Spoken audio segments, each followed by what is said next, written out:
Good morning बच्चों। आज हम कोऑर्डिनेशन कंपाउंड का पार्ट 4 पढ़ाने जा रहे हैं। इस टॉपिक में हम क्रिस्टल फील्ड थ्योरी के बारे में डिस्कस करेंगे। ये क्लास 12 का टॉपिक है।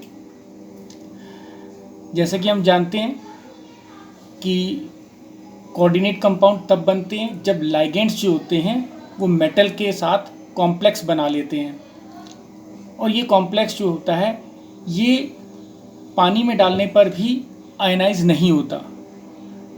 तो इसके लिए अभी पहले बहुत सारी थ्योरी थी, वर्नर थ्योरी थी, हमने वो देखी। अब ये हमारे पास आ रही crystal field theory.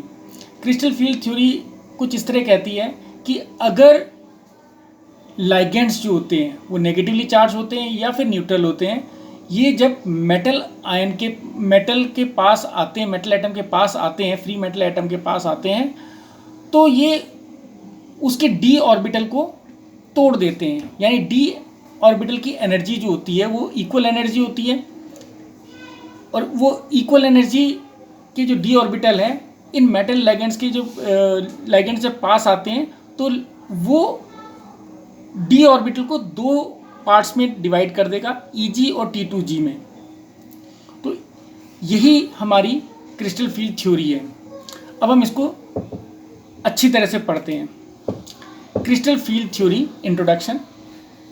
Crystal field theory एक इलेक्ट्रोस्टैटिक मॉडल पर बेस करती है, और इसमें हम जितने भी लाइगेंड्स होते हैं उनको पॉइंट चार्ज को कंसिडर करते हैं कि वो सारे पॉइंट चार्ज मान के चलते हैं।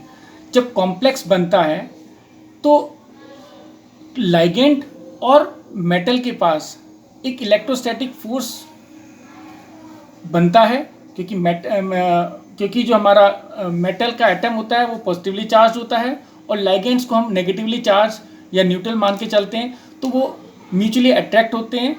तो उस वजह से उनके बीच में एक इलेक्ट्रोस्टैटिक फोर्स से बॉन्ड बन जाता है। वीबीटी और सीएफटी में हम कुछ ऐसे पॉइंट डिस्कस करेंगे जो अल्फ्रेड वार्नर ने कोऑर्डिनेट कंपाउंड को डिस्कस करते हुए नहीं बताया था। क्रिस्टल फील्ड थ्योरी ये इलेक्ट्रोस्टैटिक मॉडल पर बेस करती हुई है। इसका जो मेटल और लाइगेंड बॉन्ड है वो ionic bond crystal field theory के अकॉर्डिंग है, और ये तब बनता है जब मेटल आयन लाइगेंड की तरफ अट्रैक्ट होते हैं। मेटल पॉजिटिवली चार्ज होते हैं, लाइगेंड नेगेटिवली या न्यूट्रल होते हैं। एनायनिक लाइगेंड्स जो है उनको भी नेगेटिवली पॉइंट चार्ज हम ट्रीट करते हैं। देखो ये कॉम्प्लेक्स हमारा बनता है, देखो कैटायनिक पार्ट ये, एनायनिक पार्ट ये कॉम्प्लेक्स है, लाइगेंड मेटल, ठीक है ना। तो ये सब तुम्हें पहले भी बताया जा चुका है। अब क्रिस्टल फील्ड थ्योरी, जैसे कि हम अभी डिस्कस कर चुके हैं कि crystal field theory electrostatic model पर बेस करती है, और ये लाइगेंड को पॉइंट चार्ज मानती है। तो जिस वजह से इलेक्ट्रोस्टैटिक फोर्स डेवलप्ड होता है लाइगेंड और सेंट्रल मेटल की तरफ, और जैसे जैसे लाइगेंड सेंट्रल मेटल की तरफ आते हैं तो ये थ्योरी कहती है कि जो डी ऑर्बिटल है उसके 5 सब ऑर्बिटल जो होते हैं वो इक्वल एनर्जी के होते हैं। जो इक्वल एनर्जी के ऑर्बिटल को हम कहते हैं डिजेनरेसी। तो जब तक लाइगेंड पास नहीं आते तब तक वो डिजेनरेसी मेंटेन करता है, लेकिन जैसे ही लाइगेंड उसके चारों तरफ अरेंज हो जाते हैं तो उसकी डिजेनरेसी खत्म हो जाती है, यानी वो इक्वल एनर्जी के नहीं रहते और वो टूट जाते हैं, और इसी को हम क्रिस्टल फील्ड स्प्लिटिंग कहते हैं। डी ऑर्बिटल के में 5 सब ऑर्बिटल होते हैं, उसमें उनके जब टुकड़े होते हैं तो 2 टुकड़े होते हैं, एक लोअर और एक हायर एनर्जी लेवल बनता है। तो यही अप्रोच जो हमारी है वो क्रिस्टल फील्ड थ्योरी कहलाती है। जो हमारा डी ऑर्बिटल है, अगर हम गैसेस मेटल के केस में या आयन के केस में हम उसको कंसीडर करके देखें तो यहाँ पे स्प्लिटिंग हमारी 2 तरह की होती है। एक होती है ऑक्टाहेड्रल स्प्लिटिंग और एक होती है टेट्राहेड्रल स्प्लिटिंग। अब ऑक्टाहेड्रल स्प्लिटिंग क्या होती है वो देखो, जो हमारा इक्वल एनर्जी के डी ऑर्बिटल हैं, देखो ये 5 ऑर्बिटल हैं डी ऑर्बिटल के, वो हमारे इक्वल एनर्जी वाले हैं। जैसे ही लाइगेंड्स पास आते हैं, स्फेरिकल फील्ड बनाते हैं उनके चारों तरफ, तो सेंट्रल मेटल के चारों तरफ, तो ये इनकी एनर्जी बढ़ जाती है और वो बढ़ी हुई एनर्जी एकदम टूट के दो हिस्से में टूट जाती है। जैसे 2 ऊपर ऑर्बिटल चले गए और 3 ऑर्बिटल नीचे चले गए। जो नीचे T2G है उसमें DXY, DXZ और DYZ ऑर्बिटल आते हैं, और जबकि EG में हमारे आते हैं DX² - Y², DZ²। ये दोनों हमारे EG ऑर्बिटल में आते हैं। और इनका जो बिल्कुल सेंटर वाला पॉइंट होता है उसको हम बेरी सेंटर बोलते हैं। ऑक्टाहेड्रल स्प्लिटिंग है तो डेल्टा O लिखेंगे इसको। जो ये डेल्टा O ऊपर की एनर्जी होती है 3/5 होती है, डेल्टा O की टोटल एनर्जी की 3/5 होती है, और नीचे जो होती है वो 2/5 डेल्टा O की होती है। अब देखते हैं इसके मेन पॉइंट्स क्या क्या हैं। जो एनर्जी सेपरेशन है उसको हम डेल्टा O से रिप्रेजेंट करेंगे। O को हम सबस्क्रिप्ट में लेते हैं, ये O का मतलब है ऑक्टाहेड्रल। जो the energy of 2 EG orbital, EG orbital के 2 ऑर्बिटल हैं, वो हायर एनर्जी ऑर्बिटल कहलाते हैं, will increase by 3/5 delta O। वो ऑक्टाहेड्रल ऑर्बिटल का 3/5 इंक्रीज हो जाती है, मतलब वो हायर एनर्जी में तो 3/5 इंक्रीज होती है। And that of the T2G lower energy orbital which is decrease by 2/5। जो नीचे वाला है वो 2/5 डिक्रीज हो जाता है। If delta O less than P हमारा होता है पेयरिंग करने में जितनी एनर्जी लगती है। अगर डेल्टा O की एनर्जी हमें दे रखी है और पेयरिंग करने की एनर्जी हमें पता है, और पेयरिंग करने की एनर्जी ज़्यादा है और डेल्टा O की एनर्जी कम है, तो हमारा जो 3 इलेक्ट्रॉन के बाद जो 4th इलेक्ट्रॉन भरा जाएगा वो EG में भरा जाएगा अगर हमारा delta O less than P है। ठीक है ना। और ऐसे जो लाइगेंड्स होते हैं जिनकी ये delta O less than P होती है, इनको वीक फील्ड लाइगेंड्स बोलते हैं, और ये हाई स्पिन कॉम्प्लेक्स बनाते हैं। जबकि डेल्टा O अगर P से बड़ा है तो इसमें बहुत ज़्यादा it become more energetically favourable to 4th electron to occupy T2G orbital. तो ये 4th इलेक्ट्रॉन को T2G ऑर्बिटल में ऑक्यूपाई करता है।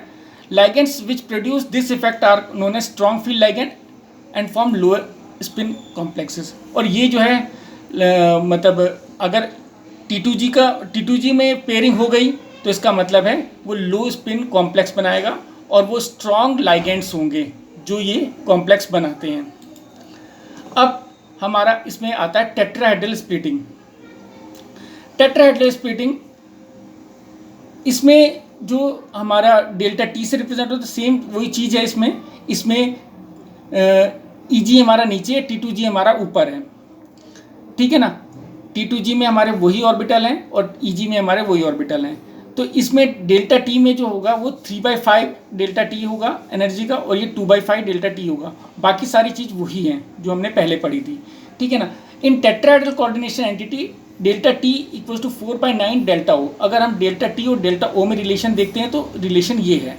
Consequently the orbital splitting energy are not sufficiently large for forcing pairing. और ये डेल्टा T में इतनी एनर्जी नहीं होती कि वो पेयरिंग करा सके, इसलिए यहाँ पर लो स्पिन कॉन्फ़िगरेशन बहुत ही कम बनती है। Due to less crystal field stabilization energy it is not possible to pair electrons, and so all the tetrahedral complexes are of high spin. तो जितने टेट्राहेड्रल कॉम्प्लेक्स होंगे वो हाई स्पिन के ही होंगे। अब हम कुछ फैक्ट्स देखते हैं CFT के बारे में। तो relation between splitting of energy of octahedral and tetrahedral splitting is delta T equals to 4/9 delta O। एक तो ये हमारा इम्पॉर्टेंट है कि अगर हम डेल्टा T की एनर्जी और डेल्टा O की एनर्जी को हम रिलेट करना चाहें तो इसमें हमारा डेल्टा T हमारा जो होता है वो 4/9 डेल्टा O के बराबर होता है, टेट्राहेड्रल स्प्लिटिंग एनर्जी और ऑक्टाहेड्रल स्प्लिटिंग एनर्जी। ठीक है। दूसरा है distribution of electron in d orbital after splitting depends on the relative magnitude of crystal field, which in turn can determine by knowing the value of splitting energy and pairing energy. तो जो energy distribution होता है दोनों जो टुकड़े होते हैं उनके, उनमें जो एनर्जी डिस्ट्रीब्यूशन होता है उनको देखकर ही हम बता सकते हैं कि पेयरिंग एनर्जी कितनी है। और अगर पेयरिंग एनर्जी जो है वो जो एनर्जी, टोटल एनर्जी उससे कम है, then back pairing of electron takes place. तब बैक पेयरिंग हो जाएगी और डी ऑर्बिटल में बैक पेयरिंग हो जाएगी, ये आगे तुम समझोगे। और ऐसे लिगेंड जो बैक पेयरिंग करते हैं वो हमारे वीक लिगेंड्स होते हैं, ठीक है ना।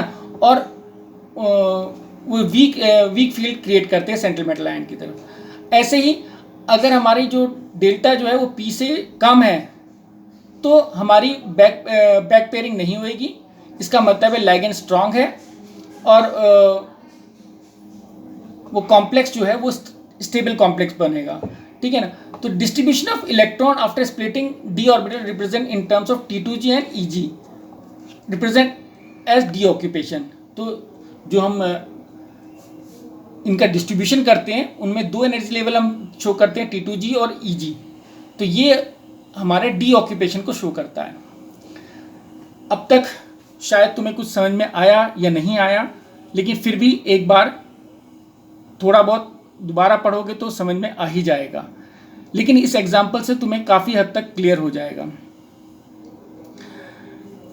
इसमें हम देख रहे हैं कि show the crystal field splitting in octahedral D4 complex and also write down the D occupation.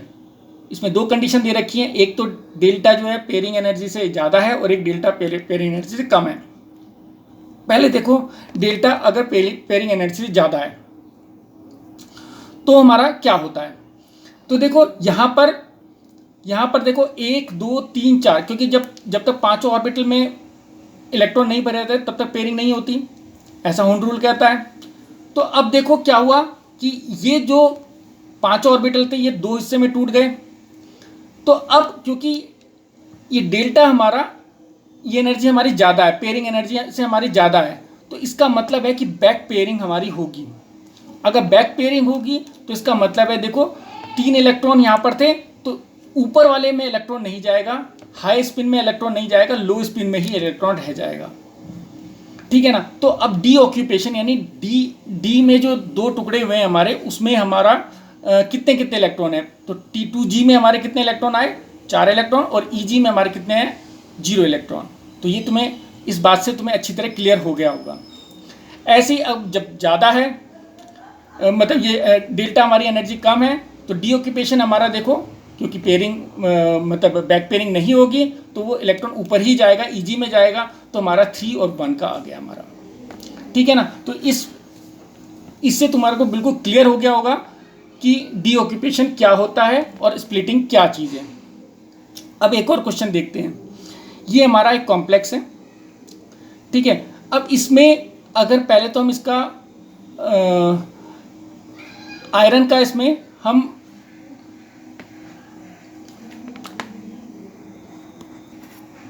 तो आयरन का ऑक्सीडेशन नंबर हम पहले निकालेंगे। तो ऑक्सीडेशन नंबर निकालने के लिए देखो ये आयरन X लिया, ये हमारा जो हमारा 6 है वाटर की हमारी जो 0 ऑक्सीडेशन स्टेट है हमारी, तो यहाँ पर कितना हो गया, 6 × 0, ये तो 0 हो गया हमारा। तो और ये हमारा 3 प्लस है, तो ये हम यहाँ पर लिखेंगे। तो हमारे X की वैल्यू जो हमारा ऑक्सीडेशन स्टेट आ गई +3 आ गई हमारी, ठीक है ना। अब +3 ऑक्सीडेशन स्टेट है। हम आयरन का एटॉमिक नंबर 26 होता है, तो इसको जब हमने इलेक्ट्रॉनिक कन्फिग्रेशन करी हमने, तो +3 ऑक्सीडेशन स्टेट है। इसका मतलब है हम इसमें से देखो यहाँ पर 1s2 2s2 2p6 3s2 3p6 4s2 3d6। अब देखो इसमें से हमें कितने इलेक्ट्रॉन निकालने हैं, 3 इलेक्ट्रॉन हमें निकालने हैं, ठीक है। तो इससे 3 इलेक्ट्रॉन कहाँ से निकाले, एक तो निकाला 4s2 से 2 इलेक्ट्रॉन निकाल दिए, और एक डी से एक इलेक्ट्रॉन निकाल दिया, तो 3 इलेक्ट्रॉन हमारे पास कम हो गए Fe3+ में। ठीक है, तो अब इसका हमें ऑक्यूपेशन बताना है, इसका ऑक्यूपेशन क्या होगा। तो इसका डी ऑक्यूपेशन हमारा T2G में हमारा 3 है और EG में हमारा 2 है।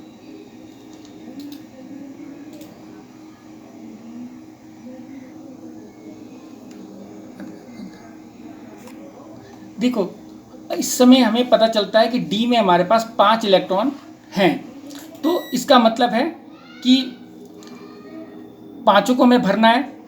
और क्योंकि वाटर जो हमारा एक वीक लाइगेंड है, तो इसका मतलब बैक पेयरिंग नहीं होगी। और यहाँ पर 3 यहाँ और 2 ऊपर, तो कोई बैक पेयरिंग नहीं हुई है। वीक लाइगेंड के केस में हम सीधा का सीधा कर देंगे, ठीक है ना। तो यहाँ पर बैक पेयरिंग नहीं हुई है हमारी, पांचों के पांचों EG और T2G में हमारा डी ऑक्यूपेशन ये आ गया। ऐसे ही हमारा इसको देखते हैं, तो इसमें हमने सबसे पहले ऑक्सीडेशन स्टेट निकाला, वो 3 निकला। ऐसी कोबाल्ट का अगर हम देखते हैं, ऑक्सीडेशन स्टेट 3 है तो 3 इलेक्ट्रॉन लेस करने हैं, तो 2 तो इलेक्ट्रॉन यहाँ से लेस हुए और 1 इलेक्ट्रॉन डी ऑर्बिट से आया। तो डी ऑर्बिट में हमारे कितने इलेक्ट्रॉन बचे? 6 इलेक्ट्रॉन बचे। तो अब 6 इलेक्ट्रॉन को हमें भरना है। तो ऑक्सलेट जो है वो हमारा मतलब यहाँ पर डेल्टा जो है वो पेयरिंग एनर्जी से ज़्यादा है, तो इसका मतलब इसमें बैक की पेयरिंग होगी। तो सबसे पहले तो हमने इसमें 6 इलेक्ट्रॉन भरे हुए, देखो ये 6 इलेक्ट्रॉन भरे हुए हैं, 5 और 1 6 नीचे आ गया। तो अब ये जो बचे हुए 2 इलेक्ट्रॉन हैं ये भी हमारे नीचे आ जाएंगे, बैक पेयरिंग हो जाएगी इसमें। तो यहाँ पे T2G में 6 और EG में हमारे 0 आ जाएंगे। और इसका जो हमारा नेचर होगा वो डायमैग्नेटिक होगा, ठीक है। Oxalate forms chelate and provide extra stability causes back pairing though it is a weak ligand. Oxalate हमारा वीक लाइगेंड होने के बावजूद भी हमारा बैक पेयरिंग करता है, उसका कारण ये है, ठीक है। इसके बाद आते हैं कलर इन कोऑर्डिनेशन कंपाउंड। तो जब कोऑर्डिनेशन कंपाउंड में हम देखते हैं कि वो कलर शो करते हैं, क्यों कलर को शो करते हैं? In complex compound D orbital split into 2 set T2G and EG, these have different energies, the difference in energy lies in visible region and electron jump from ground state to T2G level to higher state EG level. This is known as DD transition and it responsible for the color of the coordination compound। यानी कि जो electron जो हैं, क्योंकि energy difference है दोनों में, D और डी में डी के 2 टुकड़े हो रखे हैं, तो T2G से EG में अगर कोई इलेक्ट्रॉन जंप करता है या वो वापस आता है तो उसके कारण जो है वो कलर शो होता है। DD transition takes place in D1 to D9 ions, D1 से लेकर D9 आयन तक हमारा DD ट्रांजिशन होता है। So the ions having D1 to D9 configuration are coloured. On the other hand the ions D0 and D10 configuration do not show DD transition. यानी D1 से D9 तक तो हमारे पास colour मिलेंगे, लेकिन D0 और D10 में हमारा कोई कलर नहीं मिलेगा। अब देखो एक और देखते हैं, ये कॉम्प्लेक्स है, इसका मैग्नेटिक मोमेंट हमारा 5.89 दे रखा है, जो इसकी शेप बतानी है हमें। तो मैग्नेटिक मोमेंट का फार्मूला हमारे पास ये है। तो मैग्नेटिक मोमेंट से हम n की वैल्यू निकाल लेंगे इसमें, ठीक है ना। n हमारा 5 आया जो मैग्नेटिक मोमेंट से कम है, ठीक है।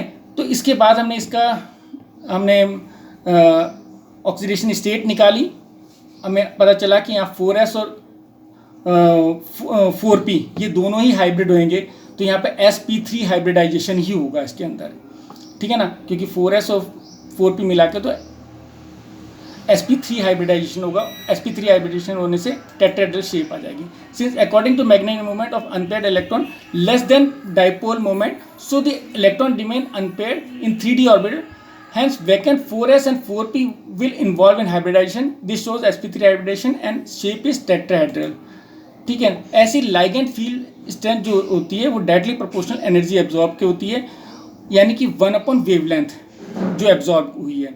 अब देखो लाइट की कौन सी वेवलेंथ एब्जॉर्ब होती है? L1 जो है, अगर हमारी L1 रेड है, L2 ग्रीन है, L3 येलो है, L4 ब्लू है, तो हमें इनको अरेंज करना है इंक्रीजिंग ऑर्डर में। Arranging the wavelength of light different color in increasing order we get blue, green, yellow and red। तो blue अगर वेवलेंथ के अकॉर्डिंग हम इंक्रीज करते हैं तो ये आता है। तो इनकी जो तो the order of strength of ligand is, तो लाइगेंड की स्ट्रेंथ क्या होगी, जो ब्लू है उसकी हमारी सबसे ज़्यादा होगी, फिर ग्रीन की, फिर येलो की, फिर रेड वाले की, ठीक है ना। तो ये स्ट्रेंथ ऑफ लाइगेंड हम इससे शो करेंगे, ठीक है ना। अब stability of complex, the stability of complex is determined in the terms of stability constant. Higher the stability constant more will be the stability. जितना स्टेबिलिटी कांस्टेंट होगा उतनी ही हमारी स्टेबिलिटी होगी। जैसे कि हमारा ये है, एक मेटल है और इसमें n लाइगेंड्स हैं, तो ये Mn बनाया, ठीक है ना। तो इसका अगर हमारा अगर इसका कंसंट्रेशन निकालेंगे हमारा तो ये निकलेगा, ठीक है। From this formula it is clear that K can be higher only if the concentration of Mn will be higher than that of only possible if MLn is stable. अगर ये स्टेबल होगा तभी इसका जो होगा कंसंट्रेशन हायर होगा, तभी stable होगा, वैसे स्टेबल नहीं होगा। Formation of complex involve several equal and number of ligands present in it and each step used to be in equilibrium. For example, this involves the following. देखो, जब हम कोई कॉम्प्लेक्स बनाते हैं तो जैसे हमारा कॉपर है, कॉपर में हमने अमोनिया मिलाया तो हमारा K1 हमारा इसका इक्विलिब्रिटी कांस्टेंट आया, ठीक है, और हमारा ये बन गया कॉम्प्लेक्स। फिर इसके बाद ये कॉम्प्लेक्स ने फिर NH3 से रिएक्ट करा, फिर 2 अमोनिया इसमें जुड़ गए, फिर 2 ने फिर NH3 से फिर 3 जुड़े, फिर 3 ने फिर 4 जुड़े, तो इसमें हमारे अलग अलग कांस्टेंट आने लगे, K1 K2 K3 और K4 आएंगे, ठीक है। तो अब इन चारों की वैल्यू जो होती है, इन चारों को हम अलग अलग नहीं लिख के हम इन चारों को बीटा लिख देते हैं। अब वो वैल्यू हर एक इक्विलिब्रियम कांस्टेंट के सम के बराबर होती है, ठीक है ना। Find out the instability constant of complex this if the equilibrium constant involved in the formation of complex given as follows। तो ये हमारा log K1 K2 K3 K4 हमारा दे रखा है, ठीक है ना। तो instability constant always reciprocal to stability constant, तो यहाँ पर log B जो है इन सब का प्लस करना पड़ेगा, फिर इनका एंटीलॉग निकालना पड़ेगा, एंटीलॉग निकालने के बाद हमारा स्टेबिलिटी कांस्टेंट आ जाएगा। तो कौन कौन से फैक्टर हैं जो कॉम्प्लेक्स पर डिपेंड करते हैं, स्टेबिलिटी कॉम्प्लेक्स पे। तो पहला है nature of central metal, higher the oxidation number of the central metal ion more the stability of the complex, ठीक है ना। जितना सेंट्रल मेटल आयन का ऑक्सीडेशन नंबर हायर होगा उतनी वो स्टेबल होगा, ठीक है ना। तो ये इसमें 2 एग्जांपल में देखो कौन सा ज़्यादा स्टेबल होगा, जिसका ऑक्सीडेशन स्टेट ज़्यादा होगी वो ज़्यादा स्टेबल होगा, ठीक है ना। If the central metal atom of the complex are having same charge then stability depends on the charge density of the central metal है। अगर कॉम्प्लेक्स में सेम चार्ज है तो स्टेबिलिटी चार्ज डेंसिटी पर डिपेंड करेगी सेंट्रल मेटल के ऊपर।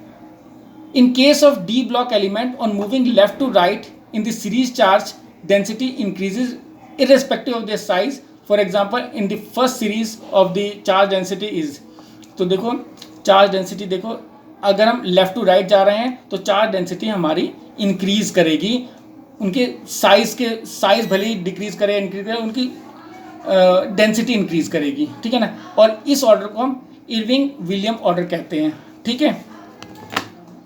अब अगला है nature of ligands. If the central metal atom is same having same charge in 2 और more complex then their stability depend on the basic nature of ligand.